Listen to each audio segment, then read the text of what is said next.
Hello po sa inyong lahat, magandang araw at welcome back po muli sa ating YouTube channel. Ngayon ay magbabahagi na naman po ako sa inyo ng panibagong gabay pampaswerte ngayong araw.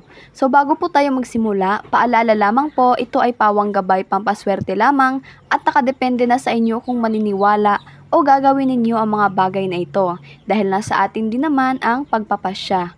At kung sensitibo po kayo sa mga ganitong paksa, maaari nyo lamang pong skip ang video na ito. At kung isa ka naman sa naniniwala sa kapangyarihan ng mga gabay at pampaswerte, panoorin nyo lamang po ang video na ito hanggang sa dulo upang mayroon po kayong matutunan na bagong kaalaman patungkol sa gagawin natin ngayon. Isang buong bawang lamang po ang kunin ninyo at gawin nyo ito sa mga oras ng 6 AM hanggang 8 AM. Maaring sa Martes o Biyernes dahil yan po sa mga araw na iyan ninyo pwedeng gawin ang mga gabay na ito. Kapag may buong bawang na po kayo, hawakan nyo muna ito at humarap po kayo sa gawing silangan po ninyo. At saka mag-wish na po kayo dito sa bawang. Lahat ng kahilingan po pwede. Basta tandaan lamang po na kapag tayo ay nag-wish, direct to the point na dapat at huwag na gumamit ng salitang sana upang hindi po mag-alinlangan ang swerte. Pagkatapos po ninyo mag-wish ay maaari nyo na po itong isabit sa inyong mga pintuan. Maaring sa loob o sa labas, maaari din po kayong maglagay nito sa inyong mga bintana. After 3 days po, kapag napapansin po ninyo na parang natutuyo na po ang bawang, maaari nyo na po itong itapon dahil ibig sabihin po nito ay maraming nahihigop na negatibong enerhiya sa loob ng inyong tahanan.